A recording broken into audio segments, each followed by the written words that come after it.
Hello, everybody, and welcome to a Wednesday evening here on Kobold Press's Twitch channel, where we are back from Marauders of the Middle Sea. If you're back from joining us earlier today, thanks for coming back. If you are here for, just some evening love, we're glad you are here. We're going to be setting sail. Actually, we just landed. Last week we landed after quite an eventful combat. We'll talk about that here in just a second, but before we do, we're going to introduce everybody. And I've got a few announcements to make. One, we have a Kickstarter going right now. Last time I checked, we were pretty close to the $140,000 mark on Tome of Heroes. If you want a new 5e compendium with a slew of new options for player characters, ideas for GMs around downtime activities and things like that, this book is right up your alley. So go check it out. We've hit our goal. Now we're into like all the stretch goals. And I believe there's like limited edition ones that are so beautiful, y'all. They're like leather bound. There's one that has like green foil inlay. They are so awesome. So go check it out. You can go ahead and get your order in, basically, and we'll have those out here in the next couple months as the book gets completed and put to print. But we need your help to make it as awesome as it can be. And if you want to find out a little bit more, our Wednesday afternoon chats have been all about the Kickstarter. So you can go hear from Wolfgang and Megan, who are editing it. You can hear from Celeste Konowich, who is an incredible GM and content creator who's been adding to that. And then today I broke out one of many new monk traditions that are going inside of the book and built a new ridiculous Damphir monk character that makes absolutely no sense. I rolled a 4 on my stat. Like, I rolled all ones on 4 die. It was, yeah. So their intelligence was a dump stat. So it was a whole thing, but you can go check it out live. We use Shard Tabletop, which has a lot of these things already integrated and will be one of our VTTs that will be taking on Tome of Heroes as it is complete. If you're joining us from Warriors of Waterdeep, thank you for being here. We're so excited to have you. Stick around. We're going to roll some dice. Grab your gems, play your games, stick with us. We'll really appreciate your eyeballs and your ear holes. That's all I got. That's some announcements. If you're headed to Gen Con, come find us. We're going to be at booth 1537, I believe. We'll be there. We're going to have a Swobold cut out that you can have your picture taken with. So come by. I'll be hanging out at the booth when I'm not working other things. So it'll be fun. Come see us and tell us all about your adventures. I think those are the big things this week. Let's go around. Let's quick meet our cast. They did, in fact, right beforehand, because I'm a horrible GM, I forgot to tell them to level up last week, because they did complete a very, very rigorous combat. One of which, I went back and watched all your faces, because, sometimes when I'm GMing, I can't do all the things and run production, and I was like, I wonder how what their reaction was to this thing or to that thing. Y'all, the moment you realized it was a sentient vessel, like a sentient ship, all of your faces were priceless. That moment of like, what? Uh-oh. It was really wonderful. So y'all can go. I actually clipped it. So if you want to go hit clips, you can find clips of everybody's like face. There was also some drama and salty faces when we found out a little bit more about the like triangle ocean god situation. That was very, very salty. So, no big deal. All right, well, let's go. I think usually we go backwards. So, Tash, I'm actually going to make you first this week. Oh, okay. Hi, I'm Tash now. I do a lot of variety content, including tabletop. I'm on shows. There you go. I do mini painting. I do horror games. I do colony survival. All sorts. I've just finished up Resident Evil 8 and I'll be working through the entire Resident Evil main game franchise coming up. So that's me, and more painting to come on YouTube because I'm halfway through my Warhammer mini paint. So how did that go last week? You were telling us last week you were going to be working. How's it going? It's hard. It's the third. I'm quite a perfectionist, so like it's the third mini I've ever painted. And I'm happy with him so far, but I'm about halfway. So I'm going to do some recording and try and get that done. Staring at him. He's not as difficult as the Howling Banshee yet. Oh. Yet. I was about to say there's a yet there. Yes. Awesome. Well, make sure to tune in, y'all. Links are in chat. That takes us down and around the screen to Tess. Hi. I have been running around having a summer for the first time in like 8 years. That's amazing. Weird. Yeah, it's very new to me, but it's been fun. I also stream occasionally. I try really hard to stream on Saturdays. Sometimes it doesn't work out lately, but I'm trying on my channel. And then I also stream on the Borderlands channel on Thursdays at 2 p.m. Eastern, so I'll be there Nice. tomorrow. Yeah. Nice. And that's it. I will definitely be streaming on my channel this Saturday. It's happening. It's gonna do it. And that makes it Katie's turn. Hello, I'm Katie Peters Plays. I am playing Palu. We're just talking about ourselves, right? That's all we're doing right now? Yes, that's all we're doing right now. I stream over on Twitch a couple times a week, and I got some fun tabletop stuff coming up. And yeah, I like hanging out with all you. Right now, I've been hooked on Barn Finders and Minecraft and Resident Evil 6. So we got the whole gamut over on my channel. So come hang out. Nice. And Kat. Hi, my name is Kat, and you can find me at I'm Kat on Twitch or I'm Kat Kat on Twitter. I am currently addicted to Warframe. I played this game this morning called Skydome Early Access. It's it's a tower defender with MOBA elements. So it was actually pretty fun. So that's what we played this morning. So there might be more of it. Oh, well, that's good to know. Tune in, y'all. These folks are out there hustling and enjoying their summer, which I'm terribly jealous of, Des. Just want you to know that. I for like many years would have been jealous of my future self, I guess. It just hasn't happened in so long. I like don't even know how it's happening now. Right, what to do about it. Hey, I get you. Obviously, Dot is not in her usual place. I'm at Mom Dot's house visiting family, so I too understand. She lives at the beach, and I was like, I don't even know if I'm gonna get to see the beach while I'm here, but I'm here, so we'll count that as a blessing. Well, gang, we're gonna kick right off and into this. Don't forget, if you want to make things more salty for this crew of Marauders, you can do that by donating to the story. When that bar up there at the top fills, I will make something salty happen to them. Last week, the full bar, in fact, got them into their first major combat since really the very beginning of this little journey they've taken. So, in short recap, they were sent to, of course I don't have my books on my tape, they were sent to an island just off the coast of a kind of well-to-do coastal town, and that used to worship Nethys, who is, or claims to be, the god of the sea. But some other gods feel like they maybe are gods of the sea, like, I don't know, Sigotin, who is worshipped by the dragonkin in and around Midgard. Some things came to light that maybe the imprisonment and disappearance of Nethys was a much bigger plot or ploy, that he probably had to marry another goddess, the goddess of the moon, to assure that he could be released from that. But now he's hiding out from both his wife and his mortal enemy, and has roped these four into helping him assure that Sigotin's cult does not rise to power.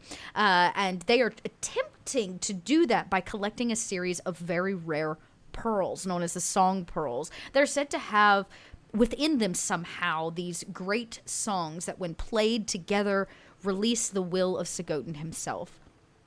And Nethys really wants them, because if he can assure his enemy's cult doesn't get their hands on it, well, then maybe his enemy will never rise, and he can just stay in his lovely watery retirement, hiding out from his wife. But their journey with a strange map that was left behind, an odd like telescope, and the nighttime that they needed to, the night air that they needed to navigate, led them to this small island. But when they got there, things were a little saltier than they planned. There was another vessel. They thought it was a real vessel. It wasn't a real vessel. In fact, it was, what I don't remember. The carnivorous ship. That's what it's called. The carnivorous ship, which is kind of a mimic in a way. It eats other vessels. And after scoping it out a little too close, they found out the truth of the matter and had a massive sea battle that ended in Paulu manhandling this ship. Literally, I say manhandling, I should say Goliath handling. She was supersized and was able to kind of wrestle this ship while the rest of the crew figured out what they were going to do to get out of this situation. But to their to their very hard work, they managed to survive, and their ship actually has hit the sandy beaches of this small island that seems to be nothing but ruins of a time long before. But such a battle must be rewarded. So each of them have had a chance to level up. And as we kind of hear the sound of that ship kind of rushing up onto sand and the grinding happens, each of you feel a smidge more powerful, maybe more grounded. Maybe you have learned something in your experience of wrestling a vessel. But either way, you've all had a chance to level up. So as the ship pulls in and all of you are taking your first kind of breath coming out of this combat, and you're able to kind of hear the sounds of the water rushing up on this empty island. No birds, no crickets, nothing. Just the sound of the ocean itself and the whipping wind over ruins. We see each of you level up. And I'd like to know what you're each doing and what that looks like or how that manifests. Maybe we don't see anything necessarily, but what has your character learned in their level up? And I'll let y'all popcorn it kind of around versus me calling on you. Yeah. Nobody? Nobody? Okay, fine. Yes, Well, yes. Fine. So you don't really see much, apart from maybe the edges of gold get a little fuzzy for a second there. You tell what I've learned already. I don't even know how to do this smoothly. Basically, just blurry. You know, maybe squint her a little bit. Might work out later. Might not work out later. Who knows? She might just have gone blurry because she wanted to run away from combat and she wasn't allowed to. It was a super scary situation. Yeah, not loving that on the sea as a tabaxi. But we will, hopefully that won't need a use later on. And I think she spent enough time staring at all sparkly objects and trying to identify what they are.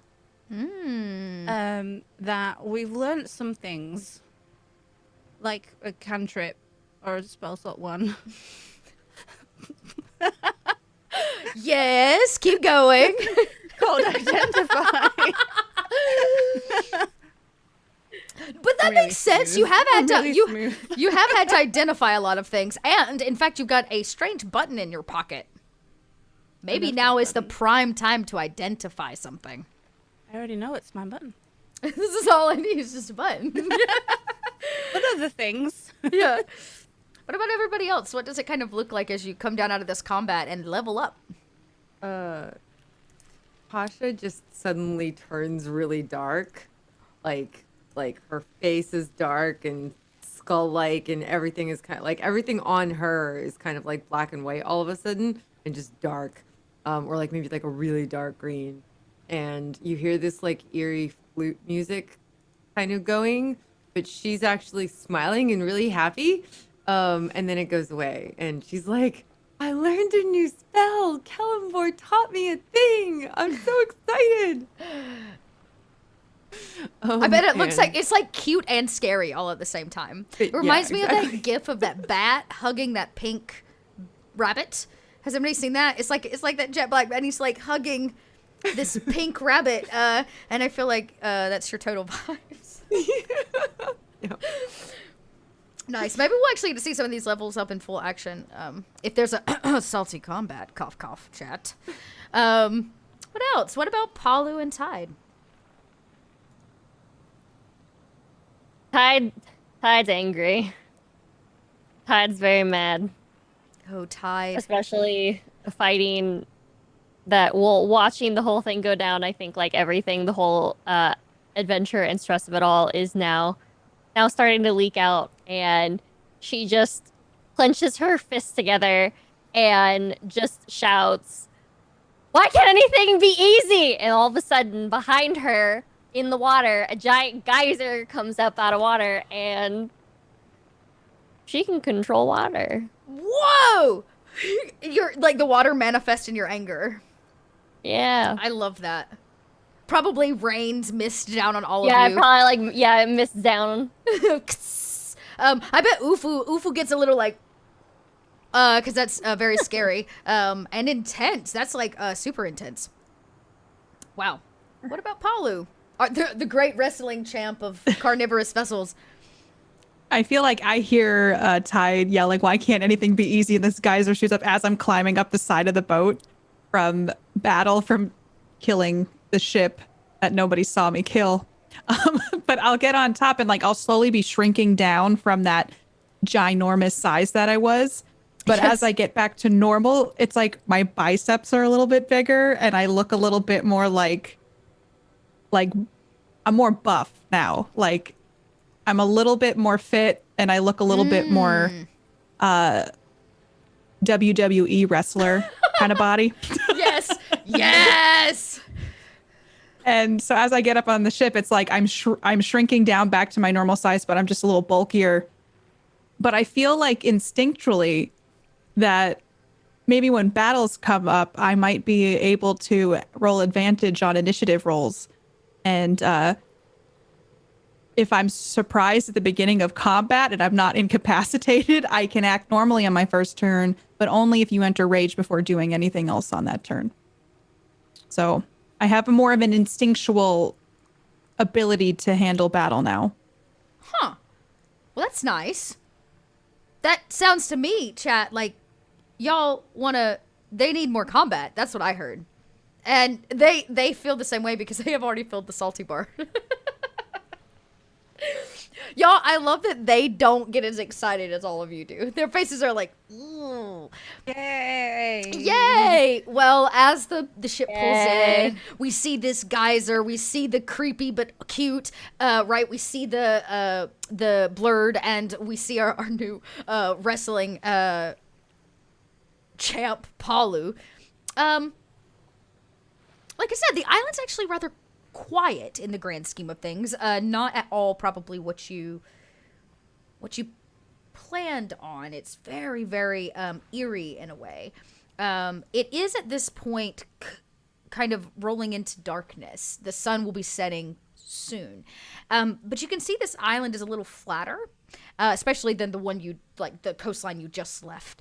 Here it's just kind of rolling sand dunes off the beach that feed into like white sandstone cliffs that used to have things like sitting on it. You can see it right at the top, but no longer does it have any sort of direct building or structures that can tell you where specifically something is. You know that somewhere on this island is the pearl. Where is the real question? What do y'all do as you dismount the vessel? I'm kind of annoyed because I just got rained on.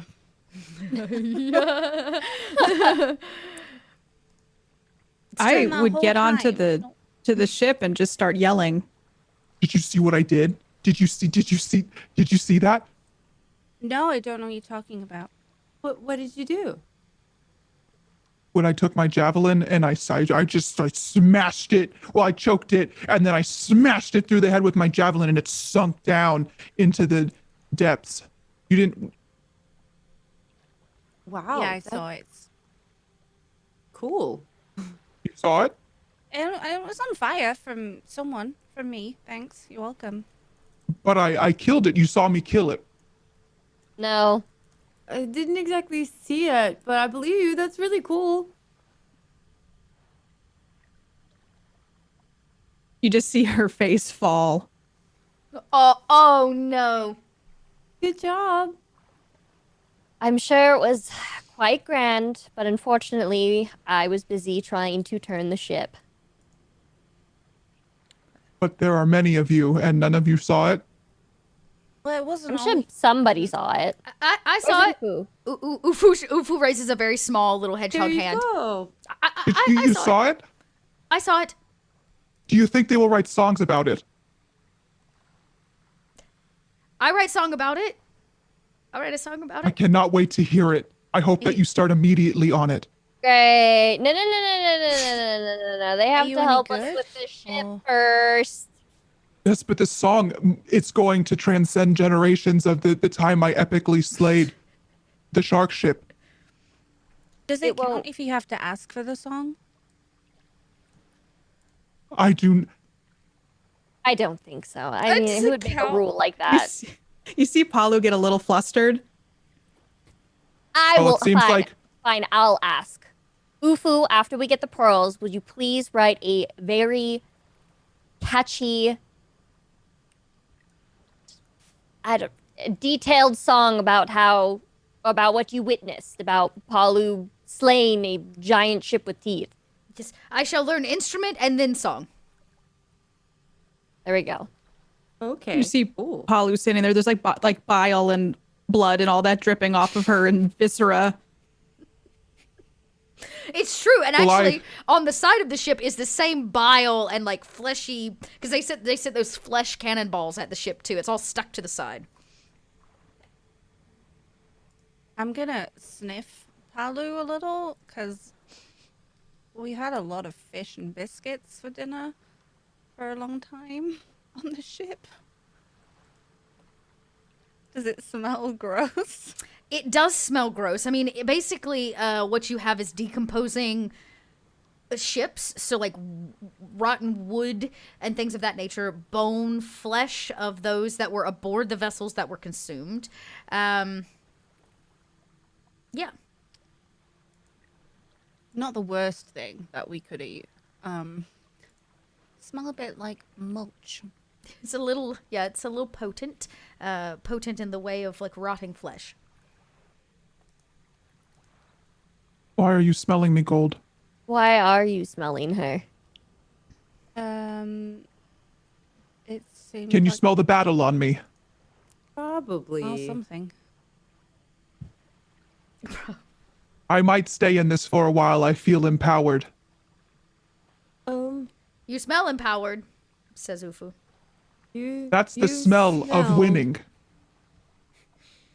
Like dead things, I which wonder is if it cool. work as a distraction against someone.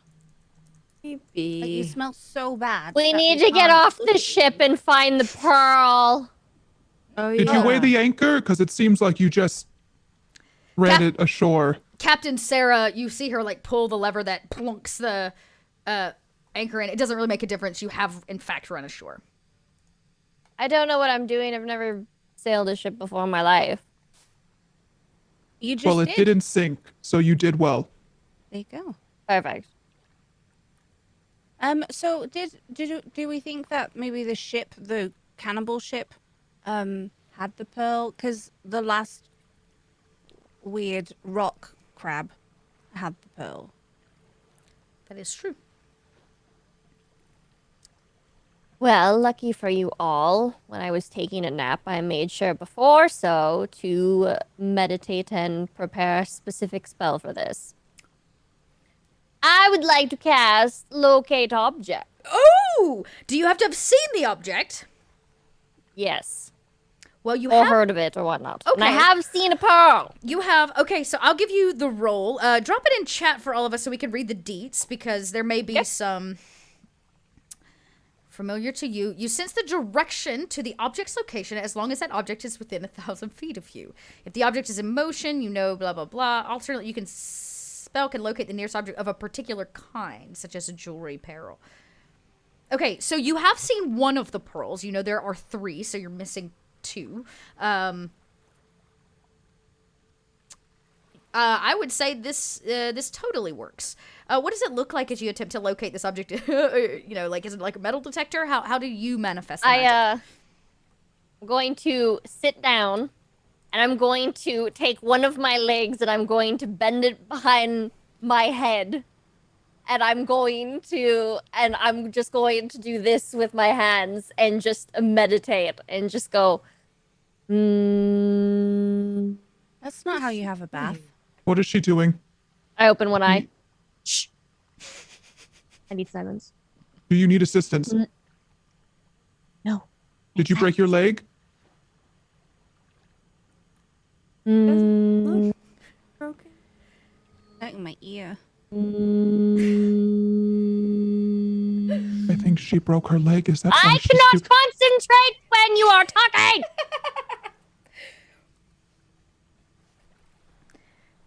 A moment of I'm silence. trying to locate the pearl. The moment of silence passes. Yeah. You actually get that moment to finish. You start, you stop, you start, you stop. And finally, you have completed the meditative spell. This leg behind your head. And all of you see where the leg behind the head is now almost like a footprint appears in the sand, wet. As if somebody has just walked right out of the water, and then a footprint, and then another footprint, and another wet footprint, and it begins walking away from where Tide stands. These invisible footprints are just kind of appearing in the sand. There are ghosts here. I don't like ghosts. Oh my sweet saint above. No. That's my spell. Oh. It continues. The feat. Well, come on. Let's go. We're following the ghost. Before- Oh, It's not a ghost. It's a spell. Come on. But what if there were ghosts here? It's not a ghost. Let's go. There could be ghosts here. Ow. There might be ghosts. I'm going here. to go by myself then. Goodbye. I'm Okay, leaving We'll now. follow you. We'll follow you. Just watch out for the ghosts. If they're ghosts, I want to talk to them. Still no ghosts. The wet feet in the sand, the wet footprints in the sand, kind of walk down the beach. You all are able to follow, no problem. It stays rightfully ahead of you. Now, Tide, you do have to maintain concentration on this spell for up to 10 minutes. Mm-hmm. The feet kind of lead you down over the sand dunes and near kind of the cliff's edge where this once was town begins. And you realize that it's not a town at all. It seems to be a single building once stood at the center of this island. No longer just the outside kind of rubble, but the feet up a flight of old stairs, around a corner, down this way, down that way. And you are all led to a centralized point inside of this facility. Does anybody want to roll a survival check for a variety of reasons? Anybody have a good survival? Good survival instincts, I guess we should say. I have I do. proficiency in it. Great. Yeah, you have more than me. Yeah, and your rolls are probably better than mine too.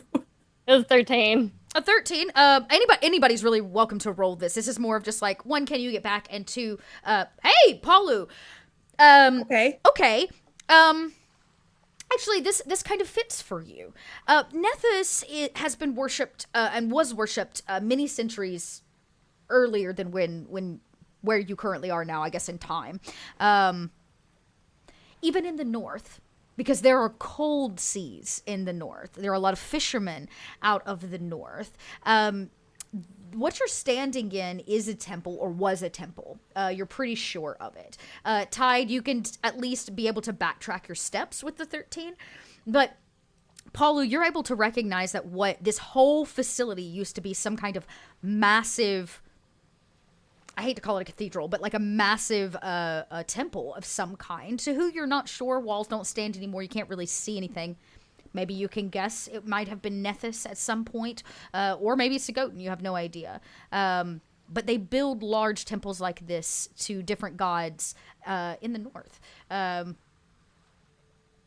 I'm going to say that's a very high survival. And you're a bit of you have a little bit of combat in you. To wear something down this way, an entire building, even after centuries and centuries, takes something more than time.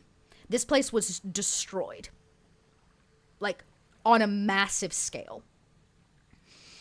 But all of you are basically led to the center of this temple and are guided to an empty space. I hate to call it a room because one of the walls is halfway up, the rest of them are down.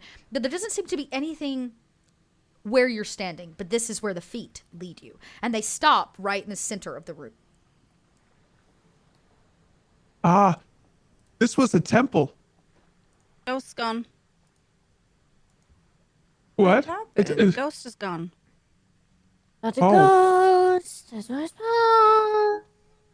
This was And you just see Palu like looking around at everything. destroyed. By what? Oh, Please I don't tell know. me I by hope a people. battle or Uh, some If there sort are of. no ghosts, we could ask them. You could definitely Well- do that. Would you like to speak with the dead in some way or call on the dead? Yeah. Well, do I need to know if they're there in order to call them? Technically, yes. Usually there's like a body that you attempt to like raise or a skeleton. But, okay. You could, well, there are a couple things you could do. I don't know what all of your spells are, but you might be able to, I don't know if you can conjure anything. I don't know if you can detect good and evil. To see if there actually are like evil spirits or good spirits here. That might be a way. I can conjure spectral dead. That seems. But I don't know if it's like. I mean, technically, I don't know if it's specific to the. spectral dead could talk to other dead, or at least tell you if there are dead here, right? Like if you can conjure one, you can probably talk to it, and maybe it can sense something you can't. Sure. That would be an Let's go with interesting that. way to go around those logistics. I'll give you that.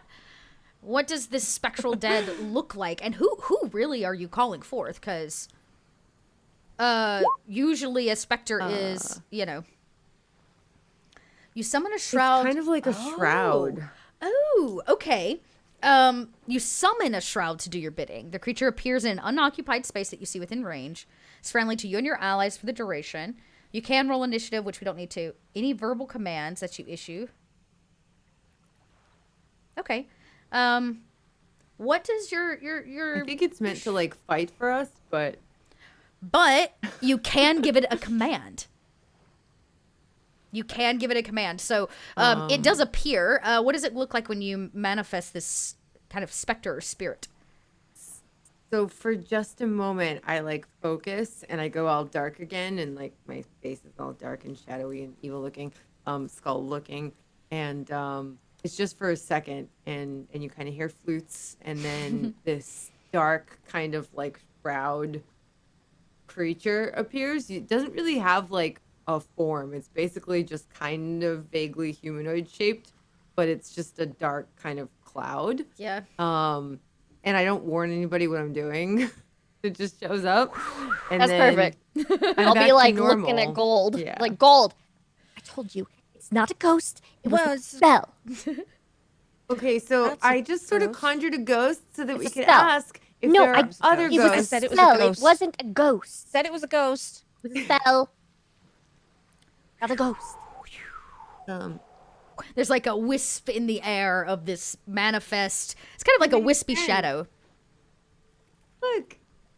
Is it also Gold is just like really smug right now. Like said it was a ghost. I'm just like squinting at Gold, like, what does that look for? in my mind's eye? It manifests like the what are those inflatable dudes at car places? You know, it's just like, The noodle ones. the noodle, yeah, the noodle inflatable guys. noodle But men. it's like a Yeah. scary noodle guy. He's like dark and shadowy, and he's like, and it's just kind of floating there in the center of this space where the feet disappeared. These wet footprints disappeared. Hi. So I'm just gonna ask him if he knows if there are any other dead around here. So Ask who what? The ghost friend. that bled us here. The ghost that's right there. well, he Turns just- I around only and she's just like- anyway. See, Shroud, show us any other dead around here. Did you just summon a ghost? Sort of. And it starts like floating off, and it kind of leaves this space. It passes right through the like knee-high stonework of what's left of the walls, and goes to the far kind of corner where you can see is a massive collapse. This whole end was maybe imploded in some way or destroyed via a large catastrophic event. And the wisp gets over there, and his wiggly arms like point forward to a pile of rubble. And you can see from underneath it there is about this much of an ankle and a foot. Now just bone, right? Just skeletal bone that sits out from underneath it, just kind of like the Wicked Witch. It's just like a foot from underneath the rubble, and it kind of points to the dead body. Oh, perfect. Thank you so much. You could just hang out now. And then I get within 10 feet and I just kind of like hold out my hand and I turn all dark again for a moment. And I'm going to cast Speak with the Dead. Okay. Locate object spell is what I used. I didn't use a ghost. It wasn't a ghost. Oh, my spell wasn't a ghost. You locate well, you touch its little foot because that's all that's showing of the skeleton, right? So you manifest on the foot, and there's a moment where maybe you think the spell doesn't work, and then you hear that rattle of bone as it like clicks to life, and then the foot kind of starts kicking like it's like caught under the bed, and it's trying to like get free a little bit, and then another foot like kicks free of the rubble, and a skeleton like kind of crawls out. Actually, you know what? It can't crawl out. You can see its rib cage has been destroyed, but its hands kind of haven't, and it kind of digs free, and you can see its face and part of its upper torso and what's left of its lower torso kind of underneath the rubble here, and it kind of lays there. It's just a skeleton now. Half of its face kind of collapsed in, and it kind of turns its head in an eerie way directly at you, because of course, Pasha, it's speaking with you. Hi, it's super nice to meet you. Thank you so much for coming back so that we can ask you questions. You guys, we can ask up to 5 questions. So what do we want to ask? Is this how you always act when you raise the dead? Yeah, it's so cool. They came back to talk to us. I want to know how he died and if he did it in battle. Okay, I don't think we need to really know about that. We really need to focus on the task at hand, which is finding the pearl. Well, maybe learning how it died will help us. We can ask the question after we know if it knows where the pearl is. You just ask it, do you know where the magic pearl is? And then you could say, oh, you do. Maybe so the then pearl you hit him segue in the into- head, and that is what killed him. And the Okay, pearl is directly still under goes. that rock. Why don't you pick up the rock and see? Did a That's a good pearl idea. hit you in the head and you died? Please do not waste any more. Oh, man. So technically, it only answers Pasha's questions, which is good. So first question comes out. You see the skeleton's head. You can hear it like bone on rock as it says no to the question about the pearl. Its jaw kind of creaks as it attempts to speak and find its voice. And really, to all of you, it just sounds like wind whipping through an empty skull. But to Pasha, it gains voice, and it kind of whispers on the wind, and it says, "No pearl killed me. Only the wrath of a god." Oh, he said that the wrath of a god killed him. That's so cool. Go figure. Maybe you should ask where the one, pearl's though? at. No, don't ask which one. Just ask where the pearl is. Where's the pearl? Do you know where the pearl is, Ghost? Or a pearl? Yes, buried beneath this facility. You must cross the river, pay the toll. He said it's buried under this facility, and we have to cross a river and pay a toll. What? How much A river is it? underground. How much is it, Ghost, to cross the river? It is valuable. Must be. What do you value most? He says the cost is what we value most. Oh, I don't like the sound of that. All right. No. There's got to be another way. I think I only have 2 questions left. It's true. You have 2 questions left. Its feet are still kind of kicking as if it's We going to could try to ask- stand, but it can't. We could ask what its favorite weapon was. Ooh, what? Yeah, that's a good question. That's what we're going to ask it. What was your favorite Do you not want to weapon? know? Oh, No, I do not want to oh know. yes, I'm very curious to know. Again, all of you hear just like that, like chatter of its teeth and bone, and just like wisping in the air. But no, Pasha, you hear it say, "My favorite weapon, holy magics." Ooh. He said holy magics. Oh, I- great. I really want to know what god was his god. No. Maybe the god that that destroyed this place? This temple, they build these like up north, and they're for different gods. Maybe we could find out which god. Why would we They- want to interact with another god when we are already interacting and in cahoots with one? Yes, that's kind of a Gods get You- very, very angry with each other. They're very That is fickle. true. Yes, But we are on an exactly. errand for a god, and we must protect ourselves from known enemies. Do we want to know how to get down to the river? Which means we don't want to know what god is around here because we don't want to summon them. But Anywhere who near broke us. the I mean, if who broke the cathedral thing, temple, and when? Oh god. All right. So we need to go further down this facility and cross a river and pay a price. I have High another price. idea for a question. What is it? We could ask if he has heard of me. Oh, He's a dead boy. person. It's probably not. I mean, he doesn't have Probably ears not, anymore. because I don't know. It So- depends on how long he's been dead. I just have wondered if my stories had made it across the seas. Okay, have you ever heard of Palu over here? She's really cool and strong and powerful, and she's killed lots of things. Paulu, how old are you? Let me look it up really quick. I was about to say, I don't know how old feel your Goliath so bad. I'm 26. Oh my god! Because they don't. yes. Because Goliaths don't live very long because they die so easily. Yeah, their so- metabolism's so freaking high. Okay, the skeleton goes, "Never heard of such a creature." Oh darn! I'm looking never at you heard like of with you. wide eyes. He said he's never heard of you. I'm sorry. This is why I need a statue, and I need songs. and do you know how to get that statue and that song? Well, Ufu's writing the song. No, we need to hopefully find right the now. pearl. Okay, then let's go get the pearl, I guess, even though I've That done is a all these great other idea. amazing things. That is no, And- Palu. That's the most. That is the smartest, most greatest thing you've ever said. It's true.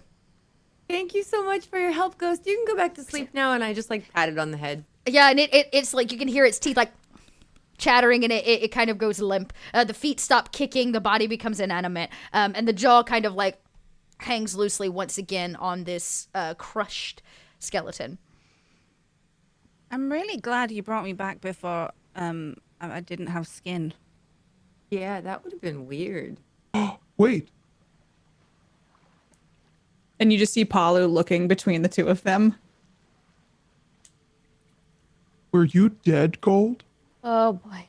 You Can have we talk about this four while we walk? questions left. She wasn't exactly. Yeah, you know, you don't really need to know that. She's fine now. It was a joke. Well, the good news is Palu is the one who knows how to get back because this you were led like away. The specter is still like hanging around, waiting on its next command from Pasha. But you're able to get back to that centralized room if you would like. Yeah, I just tell it to follow and defend us if we're attacked. Interesting. Okay. I want to be kind of digging around, see if there's anything shiny or Ew! Roll an investigation. any shiny. My shiny, shiny friend. 22. Oh. You're while they're talking to dead skeletons and asking questions, you're digging through rubble and collapsed pieces and looking in corners and ruined pieces of furniture. At a 22, you do find a few things. You find a very old tapestry that has fallen off the wall long ago. It's got holes in it. It's moldy and water damaged from the open air and sea. But what remains of one corner seems to be pretty clear. There's a symbol on it. At the moment, you can try to identify it here in a second, but there is a symbol that you might recognize on it. In addition, you find a lot more bodies, but you find a body with a robe on. A black robe. So very similar, if it wasn't aged and torn and worn, to the same robes that you were given to attend a party. Is it fresh? They are not. These are super duper old. Like, this is sitting on a crushed skeleton. So this seems like maybe they were here before. And in addition, you find a gold plate of some kind that maybe was once part of like an altar. It's kind of cracked along the edge and missing a chunk, but there's like a plate that you would use to set on an altar to accept offerings. And you find the base of a statue, just because I like to be salty. The statue that is not there anymore, except for like knees down. The plate, I'm not really bothered about. Over the shoulder. Ding, ding, ding. I'm afraid. And hey, so Palu, someone else has a tapestry. What do you have? I'm working on it. I have been working on it for years. Have you not heard the stories of me before you met me? Nope. You just see this like downtrodden, like, I have killed so many creatures and I have tried so hard. I'm so sorry. And like, I imagine just so many people have like not seen her actually do any of this, but that it's happened. I've got... I'm being so mean. So mean, yeah, and this is going on. At a 22, I'm going to give you one more thing that you find. Maybe you come back and you're having this conversation with Paulu in the main room. It's hard because the walls aren't solid here, but the bits and chunks and pieces that are, knee-high to waist-high, there seems to be a decorative, or was at one point, a decorative, like, pattern inlaid with shells around the like circumference of the room, like a border around the room, like a chair border, and you find one shell missing, like a spot where the shell is missing. Okay. I mean, what jumps to my mind is the wall of blood rocks. Oh, I don't know if it is similar or familiar to that at all. no, they're not like set on the ground. They're like inlaid any weird way? into No, the just in wall. the wall. They're like, yeah, it's like somebody with what was like maybe soft concrete or something like that. They pressed it in while it was still wet. But the spot that you see, it stands out to you because it's a little bit more, it's not like somebody plucked the seashell from it. It's like kind of circular, like something should fit there. Right. I don't know. I'm trying to have a look at the things I've got going on and seeing if there's anything I can dig around with that and have a look. If you point it out to everyone, other people, you can roll an insight. I would take, Arcana's not really right here. A general intelligence check or wisdom check. I would just take a flat wisdom or intelligence check for this as well if you point it out to everyone. Yeah, I mean, I'll be sat like probably prodding it. Yeah, it's like a hole. Yeah, it's about it's about like a little 1/4 inch deep or whatever, and it looks like it's inset. Or what? Something was inset there. Yeah. No. Yeah, no, it doesn't scratch. You like put things in it. Nothing really seems to fit.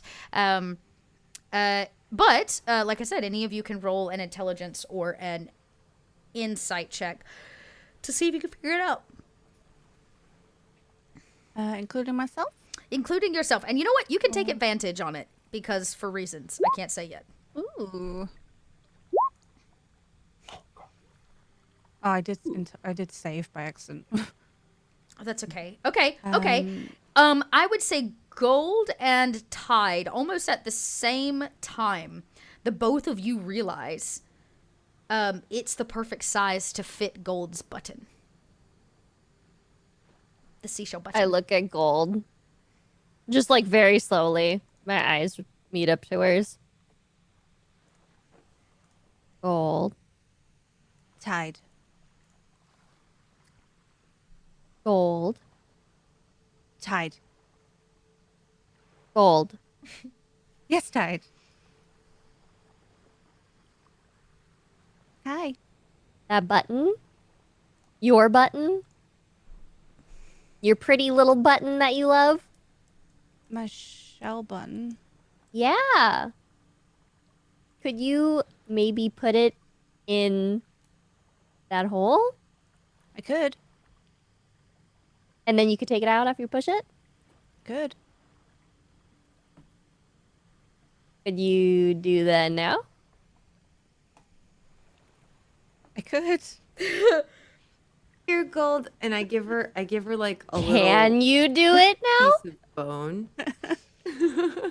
Try to like Just a exchange something, yeah. Yeah, it's just like a little shiny piece of bone that I found that I may have taken from the guy that I raised because I wanted to keep a souvenir. But I'll give it to Gold. Take a Here, Gold. Is this from his foot? Which foot? I think it was the one that was lower on the bottom that was extra twitchy. It was so cute. Button? If the wall eats my button, Tide, I'm gonna be really cross. Then you can have my pillow. I'm gonna do. Okay. Well, that's a deal. Well then. She's just sitting here. She's sitting there mouthing to herself, "Why'd I do that? Why'd I do that? Why'd I do that?" I'm like, oh well, you all heard it. Okay. And then I'm gonna put the button in and take the bone. But I've also got the deal for the thing. Yeah, you take the bone, and you pull it out, and you see it does in fact kind of match. Like the base piece is like set on, slots perfectly right into the slot. It takes you a second to kind of click and turn it, but it does click in, and it sure enough, you seems to fit, but nothing happens unless you, of course, press the button. I'm gonna press the button because I imagine like pushing it in as well would probably have indented it. Yeah, but now I'm just pressing the button. Like I'm gonna before she does. Wait. Don't. Not yet. well, No. I already did it. Mm.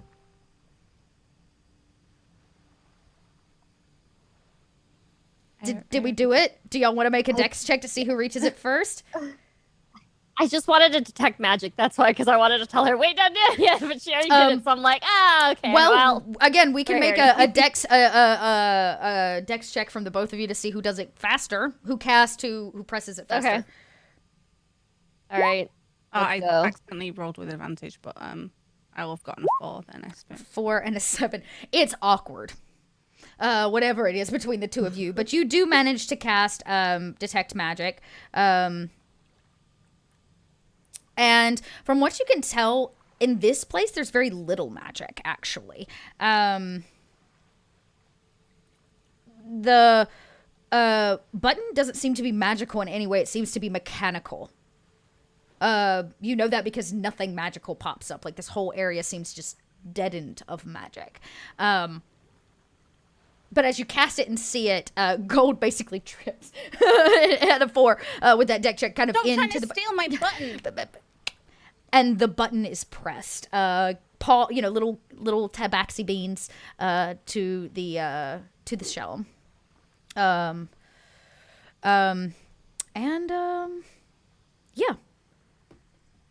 That's all she wrote. And there's like a moment where nothing happens. You like click it and it's like a deadened silence once again. And a pause. And a pause. And then you watch as the button begins to turn. Like it's counting down like a timer. And every time it turns, under your feet, you can all hear like a vibration. As if things are shifting or moving. And then the floor beneath your feet kind of quakes and shakes and begins to drop down. And a spiral staircase opens up out of the sandstone floor that was not there before. And it kind of starts to descend. And it's sandy and dusty and old. And it leads into absolute pitch black darkness. Ooh, it's really dark down there. I wonder if they're dead people. Probably. Why is that the first thing you have to ask? Because I'm a death cleric. I She like makes dead friends people. with them a lot. Yeah. Right. How could I forget? As I mean- look at the fact that she's holding this skeleton foot. There's the shroud too that's like hanging out right next to me, ready to defend us, basically. Can I try and take the button out of the wall, like to come with me, or You can sure try. I would like to. You reach and it does not release from the wall. It seems that it's actually like really tight in there because of the like spin that it did. It does seem that you can spin it the other way, like back the way it originally came. I might be getting your pillow tied.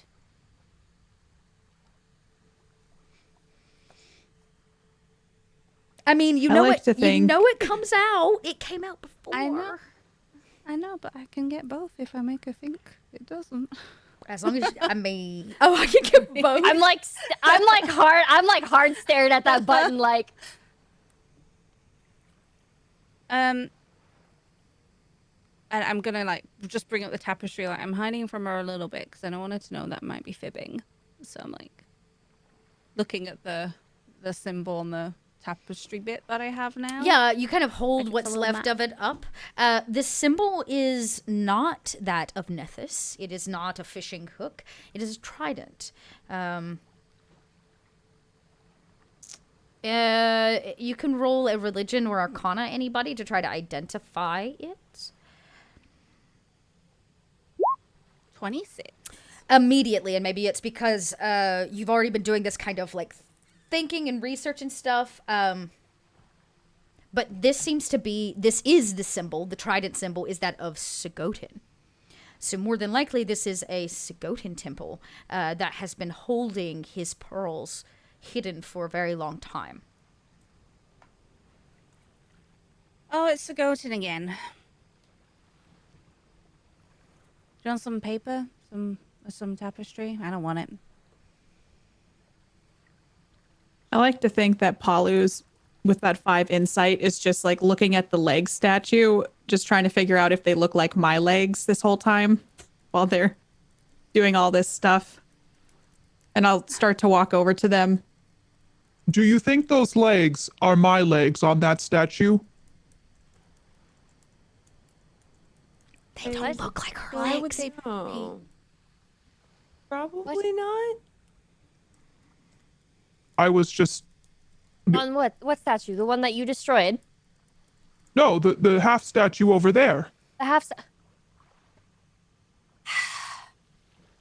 They do not look like Palu's feet at all. From what you can tell, it looks maybe like a dragon born of some kind or a dragonkin, just based on like the scaly pieces, and the rest of it looks to be like armored feet.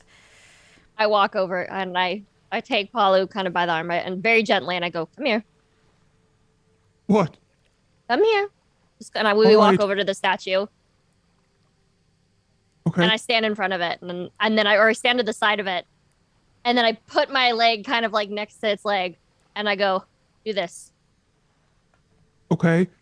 I step over and like pull up my pant leg a little bit to like maybe flex my calf a little bit to see next to the legs. As great as Palu's calves are, clearly never missed a leg day ever, does not match the dragonkin calf that is standing there, and kind of a rather, if you saw more than knees down, you imagine that the stance is a little Captain Morgan, like it's like up a little bit. So Does that look like your leg? No, it does not. All right. Is your curiosity sated? It's like probably the most disturbed you've ever seen, Palu. Yes, it's fine. I see you found. Do you think anyone will ever know So what? What's of all the things I've done and spent my life on? Of course, Palu. I mean, Palu? Ufu's you gonna know write about that them. song about you. You Remember? actually like crying? Yeah, it's like her eyes are like watering. It's trying to like hold back tears. I have done so many things in my long, long life, and no one has heard of me. I came down here to fight more things because I have fought so many up north, but nobody cares. We care. And Ufu's gonna write a song about you, and I'll tell every single dead thing or person that I raised from the dead all about you. I promise. But I had to ask Ufu to write the song. No. But- I asked Ufu to write the Yeah. song. And I like look at Tide and like, you know, when someone's eyes are watering and it's like about to cry, I blink a little bit and some tears start rolling down my cheeks. You must tell no one of this. That the great Palu has cried. Can I shape water, or basically shape water her tears? Technically, tears are water. Yeah, I 'cause would it's say water, so- so. Yeah. I pretty much just kind of like, I twirl my finger like a little bit and I like gather them all in this little ball and I just go, like, just flick it off. What tears? I What don't know what tears? you're talking about. I didn't see any tears at all. Oh, And a smile creeps across my face. right, there were no tears. No tears. Not from the great and powerful Palu, who destroyed a giant ship with her bare hands and a javelin. That I was did do alive. that, didn't I? Yeah. You did. I All stand right. a little bit taller and look over towards where the stairwell goes down. I cross my arms. I sigh like, as much as a pain in the tail you are, you are a great warrior, and you have a very good heart. And I would like it if we could survive this. Thank you, Tide. And when she says that, because that's like the most meaningful thing that I would assume she's said to me in a It's while. pretty much the most me. She's Yeah. being like really soft here. She's like, okay. Here. I rummage into my knife bag because I believe you're the only one who did not get a knife. No, I did not get one. And you see me like fumbling around, like, oh, that one's not good enough. And like, I put it back. And so I find one of my nicest knives and I just hand it to you without saying anything, kind of just like rubbing my face a little bit. This is for you. I take it and I hold it, and you can kind of see a tiny. She's like, like whatever, but you kind of see like a tiny little like smirk kind of perk up, and she's like, yeah, okay, take it, I guess. Thanks. I'm just gonna pat Palu like it's fine. All right, now can we find this pearl? Yes, we Definitely. will go find this pearl. Do you want me to send the shroud down first? I like give this weird like, oh god, I forgot it's still here. Yeah, it's like, Has it been here the whole time? Yep. It's gonna be here for a whole hour. Oh gods. Yeah, sure. Mm-hmm. Okay, Yeah. shroud, go down there. and it like brushes down the stairwell past all of you and like loops around the corner into the darkness and disappears as soon as it hits darkness because it's basically shadow. There's like a big silence and there's nothing and then you hear it like as it comes back up and it's like dancing, but it doesn't really say anything. It seemed okay and it didn't seem to get in combat with anything. I guess that means it's safe. At least nothing trapped it down there. That's good, right? But I mean, I don't. What would trap a ghost specter guy? I don't know. I mean, I could, but if there was another me down there, that'd be weird. Yeah. That'd be a lot. Yeah. Would there be magic down there? Like yours? Possibly. Oh, like hers? Honestly, I sniff around. Probably. Who has dark vision? If you look down, even the extent of your dark vision, you can't see the end of the staircase. It's like a deep spiral that goes way down into this island. I thought it might be because it's just in dim light, isn't it? But we do have torches. Can I don't know how effective this would be. Can I just drop a torch down? Yeah, Like, I can light a torch. great. Yeah, I'm sure that there's enough like destroyed wood here, or if you've got your adventuring packs, there's enough of a torch for you to like light it, and you drop it kind of down the central portion of that, you know, the empty space between this spiral stairs, and you hear the fire like deep down, and it goes and it goes and it goes, and the flame goes from being a flame to just a small speck, tiny, tiny, tiny, and eventually it disappears into the darkness when you hear it hit the bottom. it's a long walk. It's a long drop. I will go first. Okay. And is there an extra torch like that I can pick up or? Yeah, each one of you Okay. will probably have one if you have a adventuring or dungeoneering pack. You light another one. Our druid like makes flame happen. And you begin going down, and as you begin descending the stairs first, you start to notice that the walls around this place are very tight. It's almost like a well. That's the best way I can describe it. Like the walls are circular around the spiral staircase, and they're very close. Even the smallest of you could reach out and like touch the exterior wall. It's very, very tight and very dark. But you start to see things, Palu. Images on the wall, pictographs, hieroglyphs, paintings of scenes and history. And as you go, every ounce of this circular room is covered in them. There are paintings. Lots of paintings. Do I recognize any of the paintings? The only thing that you know, wait, you didn't see the two-headed creature, did you? Under the boat, the shadow. Did Paulu No, see I it? did because I was remember I was packing up the That's this right, side and of the ship. you wanted to fight the beast. That's right. Yeah, you see a two-headed dragon-like creature. It's more like a water serpent of some kind. It seems to be in great combat with some kind of fish or like tail. It's some sort of fish with two heads, and it fights things. Does anybody know what that means? Am I familiar with such a creature? Those of you that recognize Sigotin know that occasionally, it is said, it is whispered or rumored that Sigotin will take the form of a large, two-headed water serpent and swims. Technically, not the Middle Sea. Remember, he's not supposed to be here. I do that really. That popular GIF that you see on Twitter. I go.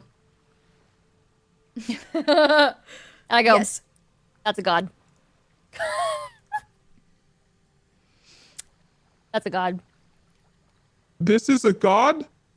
I saw it have- swimming outside of our ship. Gods have many What? forms. And Skotin has many forms. Especially that among the sea. They can change into whatever they want, whether it be a tiny little guppy to a giant, and I point up this at the painting, giant two-headed ferocious man-eating ship-destroying sea monster with claws. It talked to me. Did what? Well, And I look over at Tide a little guiltily because I lied about fixing the side of the ship. there was a time the boat had a hole in it when you were sleeping, and I fixed the hole, and I did a great job, as I always do.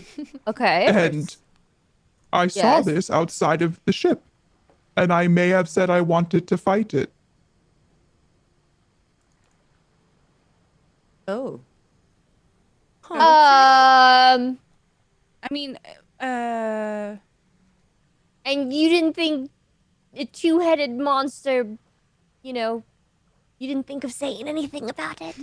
Two-headed monster, Well, on the side of our ship? water was rushing in. I wasn't sure if it was there. It was kind of, I mean, it was dark. I didn't know if it was worth mentioning because also I wanted to fight it, and no, I didn't tell you, okay? Because I thought that I wanted to fight it, and I She's like a little kid getting in trouble because like now that the side of the ship thing is found out, she feels like she's like, oh no, should I have told them? no, I didn't tell anyone. Well, you just told us, so that's okay. It didn't attack the ship. It seemingly was chastising me from outside of the ship. I thought I could take care of it if a problem arose. he did fight a big ship-eating ship earlier. Yes.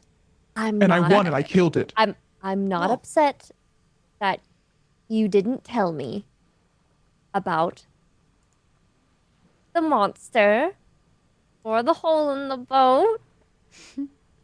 I'm just a little bit disappointed Oh. because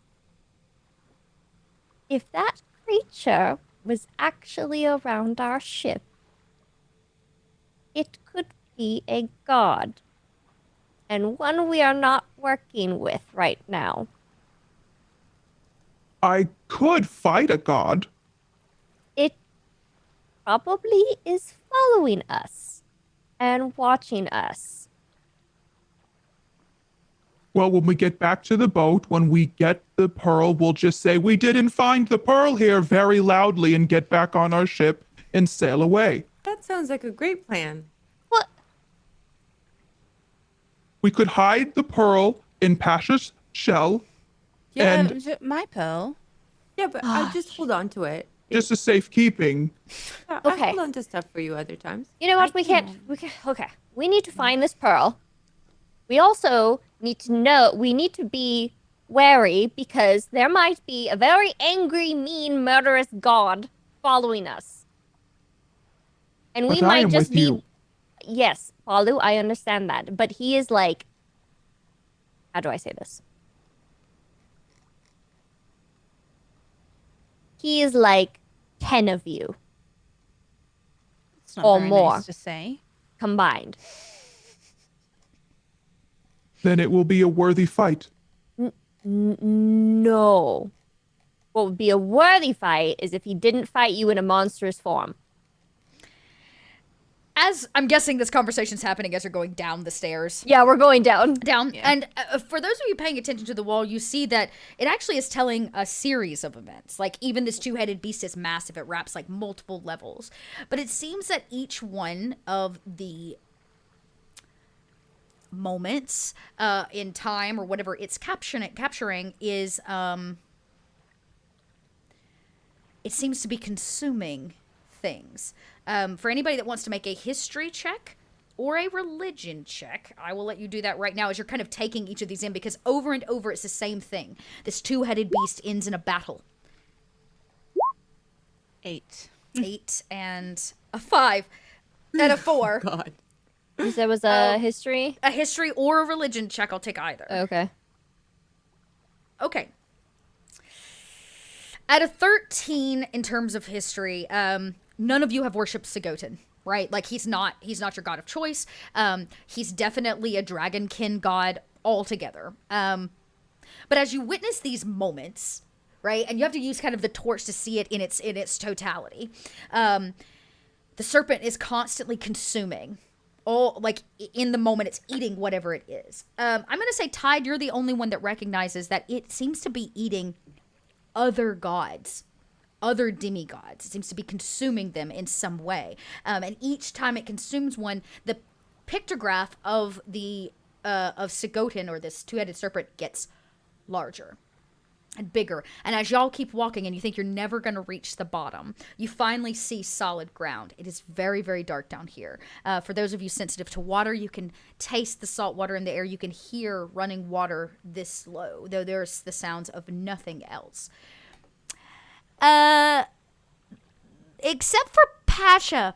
Pasha may get that smell of death and rot, of maybe this is a crypt in some way, shape, or form. You get the feeling that there are dead bodies here. Not necessarily ghosts or undead, but this place is ripe with that of a crypt. And at the end, the two-headed serpent stares down the face of another god. He carries a net and a hook. He doesn't quite look the way you saw him, but his webbed feet are what give it away. He has not consumed Nethys, his only remaining rival. It smells like dead people here. Oh, really? What gave that away? The smell? Oh, Are you I sure didn't notice. it's not me? Oh, it's not you. Smell remarkably bad. It's not that bad. It's just some dead people. They could maybe help us. Should I try to raise one to speak to it? Was it going to do escort us to our death? Maybe. Oh, great. Yay. Maybe we can ask it 5 more questions. Good. Even better. If I could find an actual body. We're like, so you said we can't, it's pretty dark. Even It with is our very- torches and it is stuff? very- it's not magical darkness, but it is Okay. there is, other than the small hole that's hundreds of feet above you, there is no light down here. So all you've got are the torches in your hands, which are creating a low light effect. And then are we standing on solid ground, or is there water? You are standing on solid ground. The room you're in is actually circular, and there's an archway that leads out into kind of more darkness, which is where you're getting the smell of rot, decay, and of kind of salty water, old salt water, like a marsh or something. I'm Okay. assuming I can't see much further really than okay. Yeah, other than, if you've got low light vision with this, it might help you see a little bit farther. You can kind of peer into the room. It seems that it opens up because this is very kind of tight. You're all standing here. What you can see is that there's nothing in your way. It doesn't look like from what you can tell at this angle, nothing's going to get you. But the space opens up into a much wider place. Oh, there's so much more room in there. Let's When- go that way then. When Pasha says if I can find a dead body, I would just start looking around to see if I could find a dead body. Well, the shadowy figure kind of whoosh into the darkness first because it was given an order to protect you and to fight first. But as you peer your head in, Palu, maybe just behind the shadow, you see something. You see catacombs. I don't know if you ever witnessed catacombs before. The dwarves often prepare their dead very similarly, right, and store them in the mountain. But there are cubby holes way up to the base of the temple that sits actually at ground level. And in each one of these are dead bodies, skeletons. Yeah. I wave my hand. Well, take your pick if you wish to desecrate these bodies. Right? Okay. Well, no, that wasn't an open. Gold's already climbing. Yeah. I just walk up to the first one and I cast Speak with the Dead again. You cast Speak with the Dead on this body. It sits up. It is just a skeleton. It does have a shroud over its face. As it sits forward, the shroud almost dusts in its age as it falls away, and the skeleton's head turns and looks right at you. Hi, awesome dead person. We have some questions for you. What should I ask it? Well, first we should probably apologize for defiling Oh, it's its resting fine. place. It's what I do. It's totally okay. Oh, by all means, let's just. All right, fine. Ask it where the pearl is. Hi, do you know about a pearl and where it might be? It doesn't even say anything. It just points kind of across this open cavern, is what I'm going to call it, this open cavern, to another, like, arched doorway that leads into, like, more darkness. I think we have to go that way. Thank you so much. Wait. That's it? It's just, we just point and walk Yeah, through? I'm not sure it has an actual mouth to speak. It does. You can see the jaw is, like, dangling, but you think it can speak. It just was able to answer your question with a point.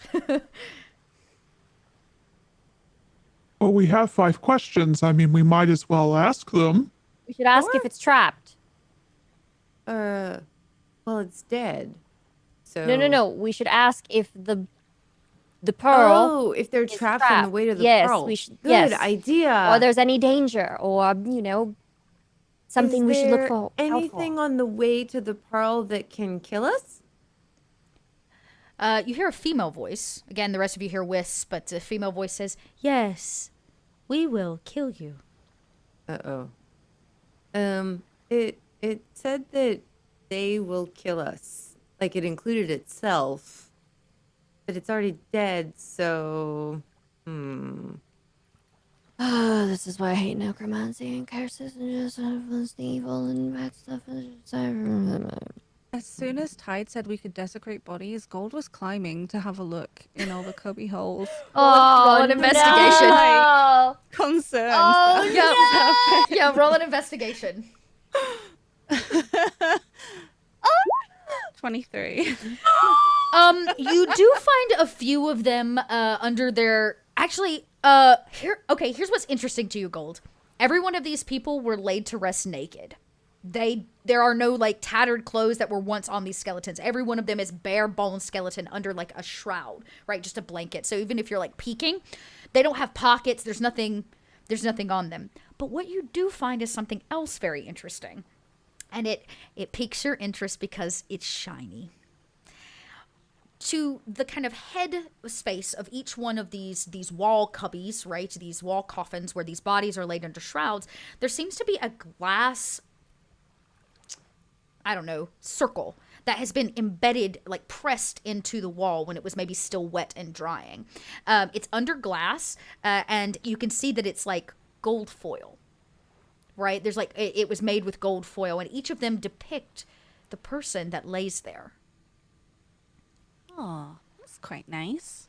It's kind of like a headstone without there being a headstone. But Yeah. that's super duper legit gold foil under that glass. But it's gold. Who cares about that? So, it's nice out of character, but Gold does not care. Gold does not care about the gold. You want knickknacks. In here, but it seems that all of these people, they don't even have weapons, right? They weren't laid to rest with weaponry, but there are hundreds and hundreds of bodies, like stories tall, laid to rest in this cavern. Eventually, I'm going to climb down. I'm like, this is a rubbish crypt. What? What do you mean is? And were you I'm all doing? dusty from like climbing around. What What were you doing? Nothing.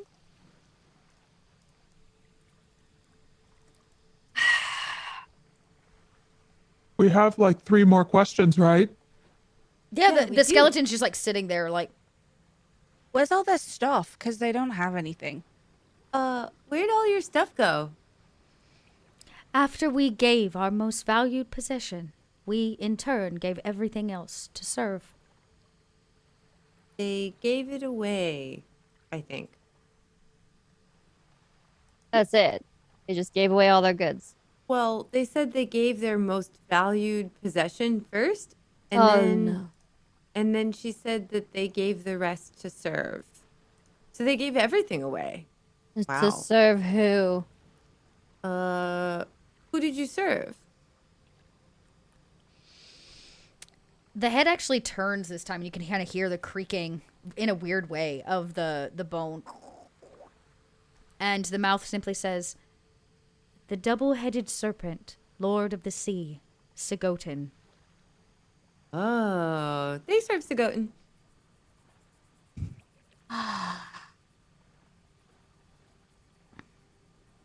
Right. That makes But sense. how did they die here?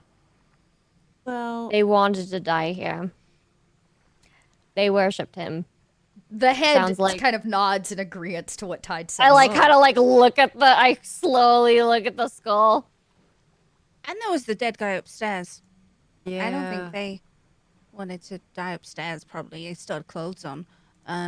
So Who killed them, though? I think they killed themselves. But they're God, you know? I think you have one more question, right? Yeah. What? We have one more question. What should I ask? I want to know how they died, if it was in battle or... It wouldn't have been in battle. Do you see how they're all wrapped up? Yes, down here, definitely not in combat. These seem to be laid to rest, if you would. Oh, They and probably. Oh, God. I'm so sorry. I should note. I lied to you, Gold. You do hear something hit the floor. When that skeleton head turned, you realize that a gold coin fell from the eye socket, and it tink, tink, tinks on the ground. They were laid to rest with nothing but gold coins over their eyes. they're dropping trash now. What? Trash. No, that's Yeah, not trash. That's gold. that's Gold. No, it's not. Gold. I'm That is not gold. trash. Gold. No, you're not trash. But that on the ground that you call trash. That is a gold coin. Yeah. That's what they bear. I look over at Palu. I go. They probably poisoned themselves, or they had help from others that would prepare their bodies and store them here. The gold coins are to pay for the ferry ride to wherever the. I think their lives were Back they to pay go. for the ferry ride, which if we have to cross to get the pearl, we're gonna have to pay. And okay, so if we have to die, well, I can't go because I can't. That wouldn't make sense though. Why would it be death, and then they give the gold coins? And I already gave away my value possession, which was the button, because it went into the wall for a pillow. That's true. We're going back to that button.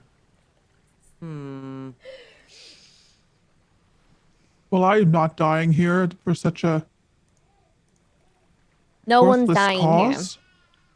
I mean, if one of us, It's not really worthless, died- you know. We're going to die if we don't complete, this errand of ours. I could revive one of us, but it would only be for 24 hours. Weren't you gonna get a statue for this job? I'm going to pick the coin up from the ground, and it was just one coin or two coins.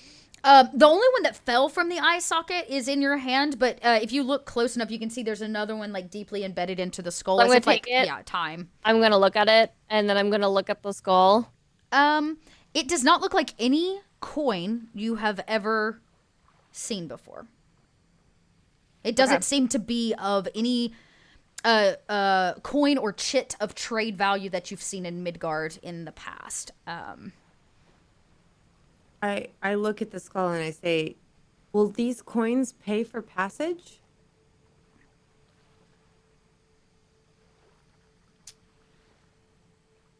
The skeleton reaches up and plucks the other one from its eye socket. Reaches, you can hear bone crusting on bone as it pulls it free, and it looks at both sides and says, "Not for passage. For when we get where we are going." So the coins don't pay for the passage. They're useful for when they get to where they're going. And the skeleton, because that was the last question, simply says, "You must pay the ferryman." And it kind of sits back, and it actually flops backwards, and you can hear the bone kind of crunch a little bit as it hits hard concrete as it goes limp again. The shroud no longer covering its face. It said we have to pay the ferryman, but we can't pay with the coins. And the other guy upstairs said that we have to pay with our most valuable possession. Which sounds like our lives, but what were the point of the coins then?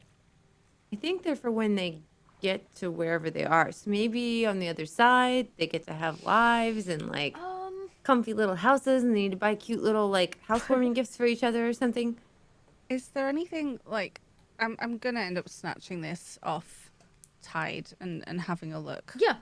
The coin, like I said, does not look like any coin you've seen before. It has no markings of any value that's going to be used in any land across Midgard at the moment.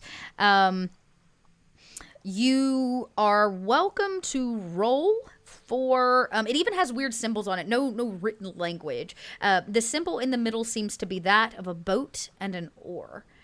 I would say anybody that wants can roll a history or a religion check. Really is a religion check regarding the coins. Both the same, so I'll give it a go. Give it a go. Okay.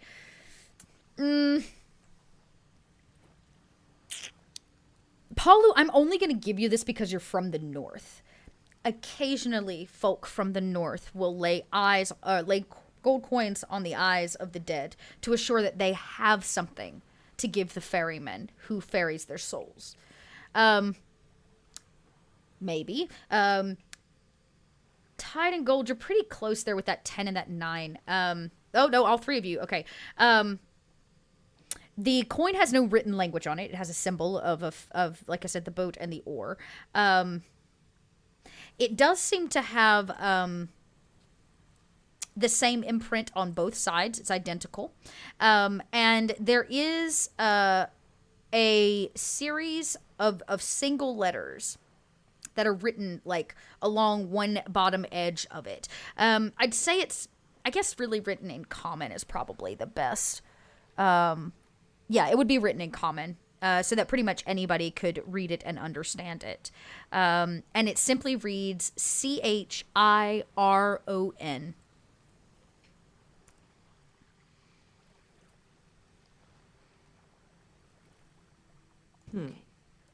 I want to show y'all the symbol, but I don't have a way. I don't think I have a way to do that.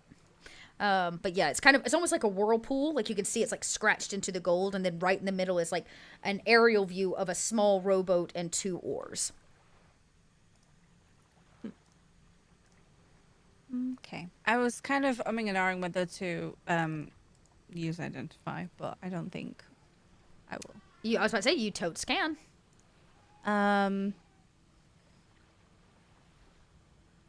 I guess if we're all looking at it a lot, just like chewing on it a little bit, like Yeah, you're like, it is real gold. You try it in your teeth. You're welcome to identify it. yeah, I'll pop that in the chat, and then Okay. it's Touch throughout the casting of the spell. If it's magic item or something magical imbued, you can learn its properties and how to use them. Whether it requires, you learn whether any spells are affecting the item. If the item was created by a spell, you learn the spell at which it was created. If you instead touch a creature, like you learn what spells, if any, are currently affecting it. It is not a magical item. Like the moment you kind of put it in your tabaxi beans and you hold it and you begin casting this spell. It itself is not magical, but it does give off a residual feeling of magic as if the thing that touched it might be or is otherworldly in some way. I will tell you, I will give you that there is a way to use it, right? And I'm going to say in terms of identifying this divination, it's almost like you get visuals, images, premonitions as you like touch it, right? And there's that moment and you see this woman. You see her lying down in this cubbyhole, completely healthy, right? She strips her clothes. And you can see maybe off of peripheral, which is really blurry because this isn't your memory. It's not your moment. Other people are doing the same. They strip these black robes down. They lay into this cubby. They drink a vial, probably to take their own life. They cross their hands, but not before placing these 2 coins over their eyes. And this woman, in a final moment before she passes into this other life, looks over and she sees a figure, tall, unnaturally so, maybe not to Palu, but about 9 feet, in a black robe with a hood. Their skin is that of a bluish green, and you imagine that snakes writhe underneath the hood where hair should be. In his hand, he carries a lantern and an oar, and he watches as every one of these people pass on. And then her vision goes dark, and the last thing that she sees is the image of that boat and that oar on a gold coin on top of her eyes. No, thank you. What? Give it to Tide. What? What about did you what? see? There was. Hey, do you have a brother, Palu? Is he blue and What? green? No, I have many siblings because every child is brother and sister where I come from.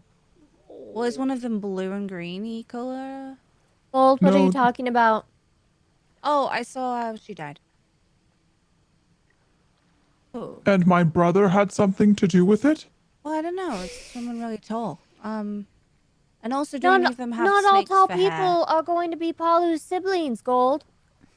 Why not? Snakes for hair? No. Just normal hair.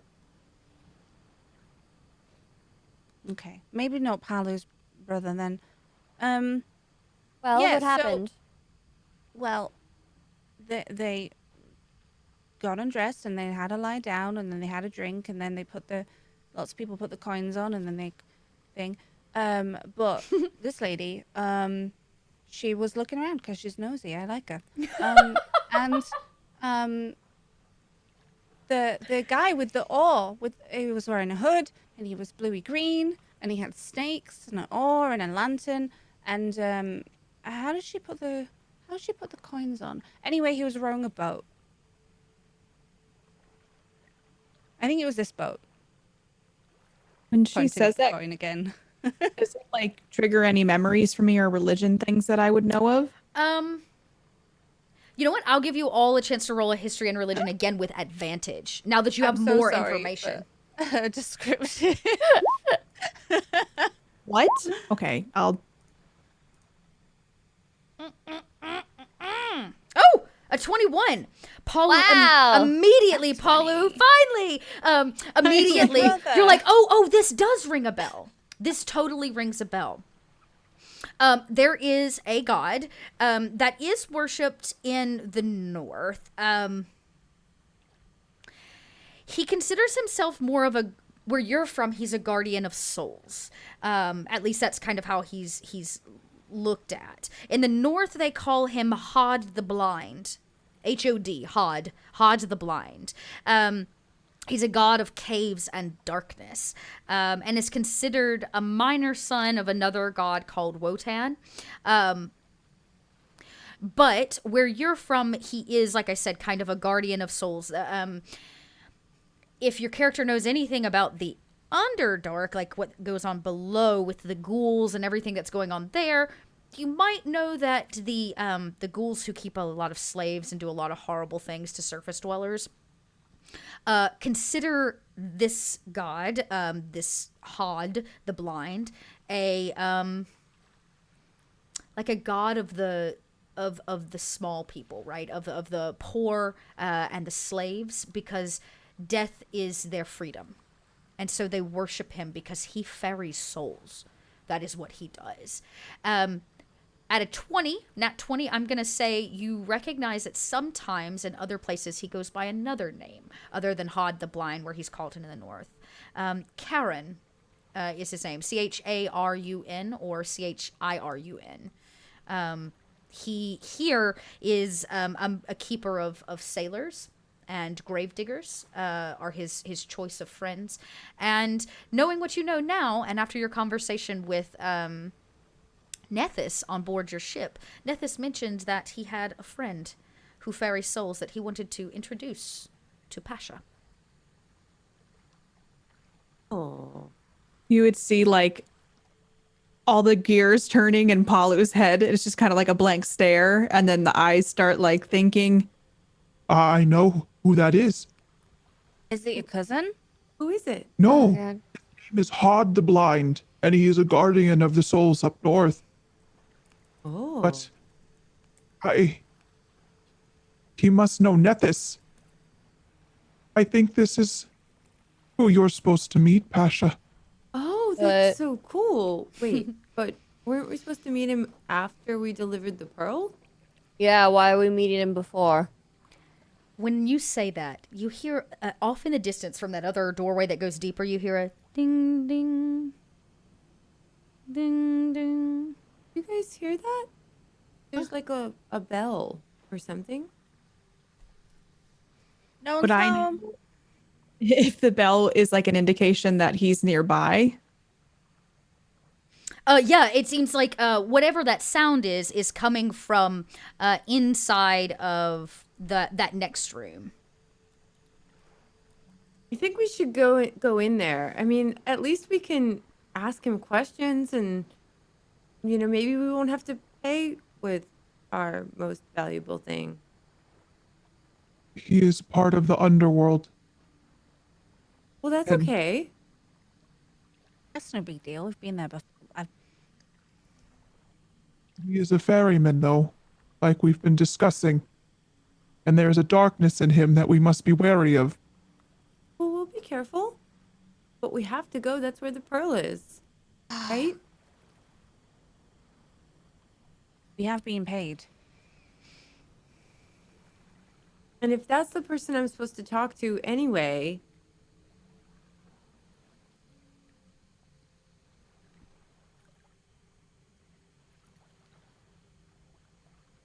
Okay, good. And Gold's gonna We're been going to die. paid. A reminder of like, yeah, we have been paid. We're going to die.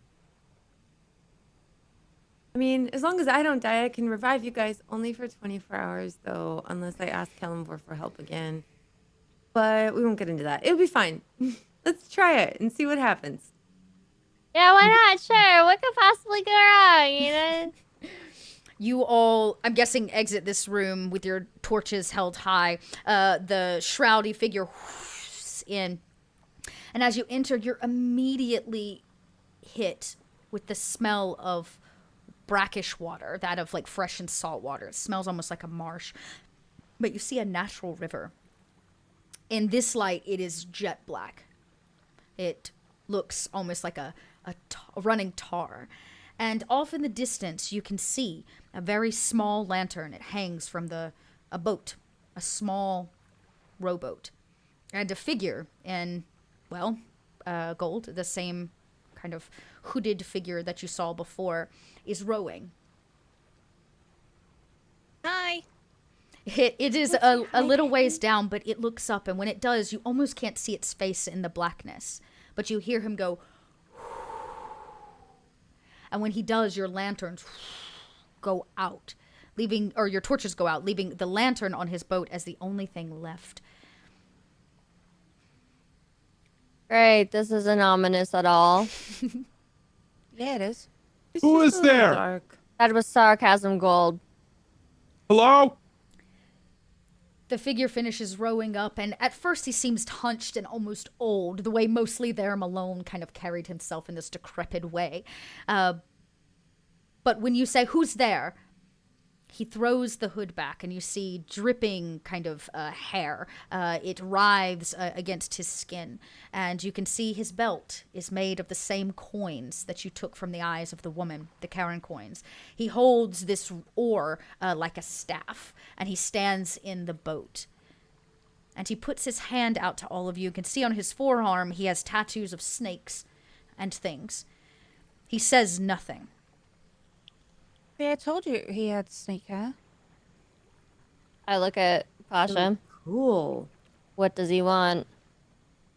Hi, Mr. Ferryman. I think Nethys said that we were supposed to talk to you.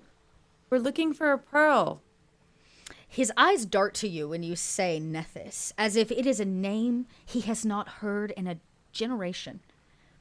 And he looks deep at you. His eyes squint, though they are white, as if they are blind. Thus the name that we know from the north. His hand is still extended as if he waits for you to put something, but he wraps his fingers in. And he says, "Nethys, you say?" Yes, we're serving him right now. He paid us to go get his pearls for him. Pearls. They do not belong to Nethys. Oh, well, we're supposed to get them for him. He pauses and looks at all of you now, taking each of you in. You stare into the milky whites of blinded eyes. Why does Nethys seek that which is not his? I think he doesn't want to fight a war with this other god, the Goten. He wants to eat it. The pearls, he ate the other one. Yeah. Mine. He seeks to balance the seas. Yeah. Yeah. What?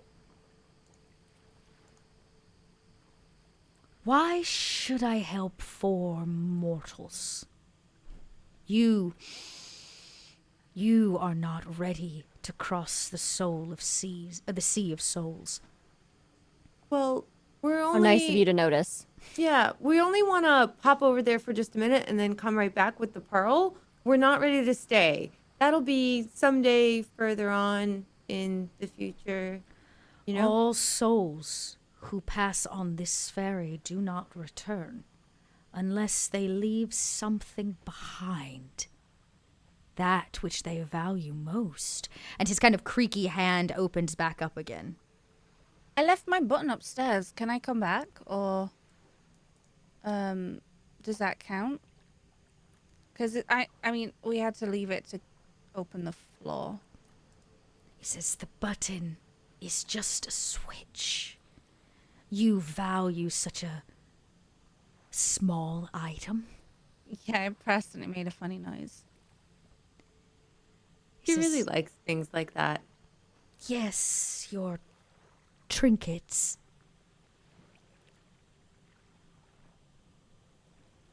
Pay the toll, and I shall ferry you down the river to a new place.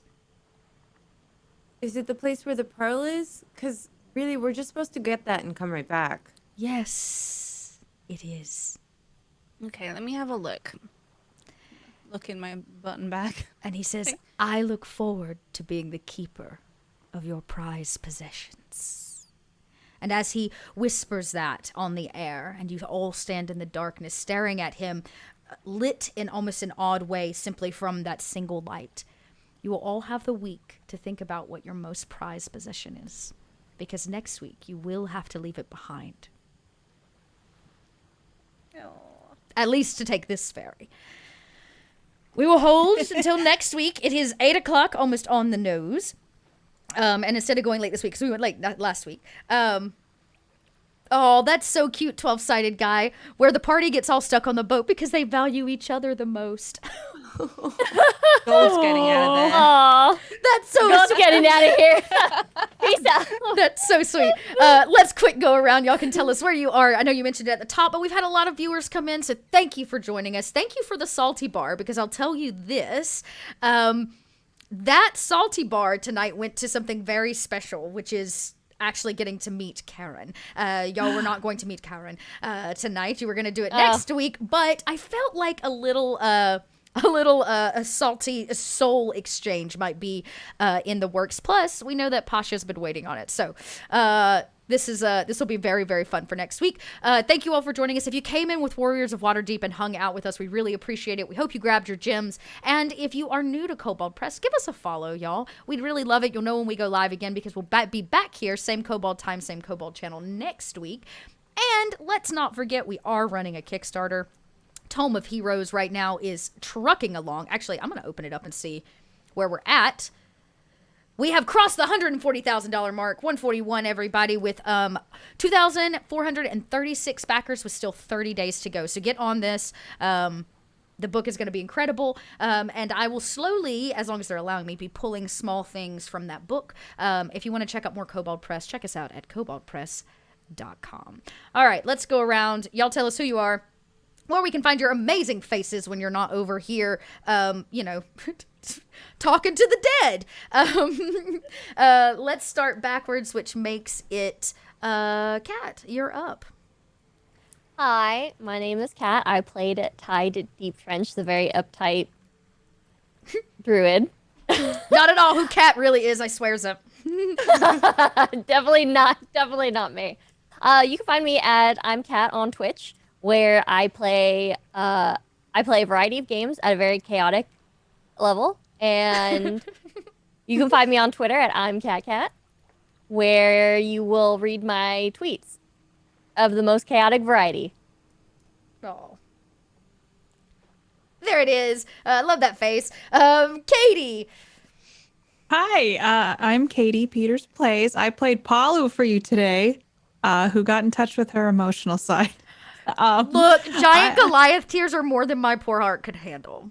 Oh, I thought it was a nice moment because we all got to maybe bond a little bit, maybe. Yeah. And I like to think that Palu's getting a little soft because she's not with her barbarian relatives as much and she's hanging out with this crew. And it's like, well, I care about them and I don't want anything bad to happen. And I did really want someone to see me kill that shark, though. That shark boat. Who says somebody didn't? That's true. Ufu did admit that maybe. Ufu and Sarah saw it happen. Okay. And you know what? did Y'all see are it dropping happen. them off in a brand new land. Who knows? Who knows? Sky's the limit. You can find me on Twitch at Katie Peters Plays. I play a lot of different stuff, and on Twitter at Play Katie Play, because the Katie Peters Plays is one syllable too long, so I couldn't fit it on there. So I have two identities online. But that's me. And is next week our last episode? Technically, next week is our finale, y'all. That makes me sad. So I hope you all be here next week for the finale. Don't fret. We may have some fresh news on that, but I spoiled it. I was gonna spoil it after, but Oh, sorry. I just had a moment of sadness thinking about oh no. I was like, what? No. Nice. Yeah, go check them out. Links there in chat, everybody, and rolling right around to Tess. I'm very excited now. I also stream on my channel. Sometimes I do keyboard builds, and sometimes I play video games like Beat Saber or Demon Souls or Borderlands. Yeah. Thanks. Go check it out. I love it. Short, sweet, and to the point. Nice. And that leaves us with Tash. Bring us home. Hi, I'm Tashna. You can find me at Tashna because I managed to grab it pretty much everywhere. Lucky So duck. like I say, I do loads of variety content. So I've got mini painting, I've got horror games, community, like colony sim games. Basically, if it takes my fancy that day, I'm probably going to play it. I'm not very good at games. I'm not sorry. And that's, yeah, I have a lot of fun doing tabletop and I love it and I'm excited and I love it. Okay, that's it. And I'm also really awkward. I'm sorry Gold's being so mean today, but The whole tapestry thing. some of them I was like, why damn, am I let's saying go. these Damn, things? all right. And like she absolutely saw you kill the shark boat because she helped. But because you were taking credit, nope, didn't see it. Final blow. You all did help, but yeah, like I know I was taking credit for it. It's like I set it on fire and you were like, yeah, but I'm like, well, fine, I didn't see anything. I love it so much. Well, make sure you tune in next week because they're gonna have to give up something, whatever they choose. But I'm your resident Kobold Dot. I'm here doing the thing I do every week for Kobold Press. I'm excited to announce we'll be bringing back our Southlands actual play. You can check out if you want to know a little bit more about the Southlands and to see me actually play Ufu, because that's my actual PC in that game, which takes place in like a farther down the line timeline in a different land. Those are the words I was trying to say. You can come check us out. Starting up Sunday the 22nd, we'll be kicking off a 4 p.m. Eastern, 1 p.m. Pacific show. We'll be back with Noir as our GM, Noir Enigma, and pretty much the whole crew, though we have added an extra new player from the to the game. So if you want to check that out, we do have a kind of prequel season of Southlands over on our YouTube, and we'll be coming back with more Southlands goodness if you want to know a little bit more about the desert and not the salty seas. So that kicks up on the 27th. We'll be back here next week. Keep your eyes peeled for maybe a fresh announcement about Marauders. We'll see how that goes. Don't get too excited, but get excited. And yeah, I think that's all the announcements I've got. Go support the Kickstarter. Show your love to Kobold Press. And if you're out there running anything with us, if you're using our codexes, if you're using our tomes, if you are running one of our modules, we want to hear about it. Ping us on social media. You can find us on Reddit, on Facebook, on your platform of choice, but we want to hear about your campaigns and all the crazy shenanigans that you're doing using the amazing content that our creative folks have been bringing to the table. So tell us about it. Other than that, we will see you all, like I said, next week. Hopefully I'll be able to announce some fresh new things about the Kickstarter next week, because all of you are going to go support it, right? Great. And if I don't see you next week, then I hope to see you in a few weeks at Gen Con, since we will have a booth 1537. Drop by, come see us, chat us up, and maybe, who knows, we'll get a picture of a Swobold while you're there. All right, everybody, until next week. Bye-bye.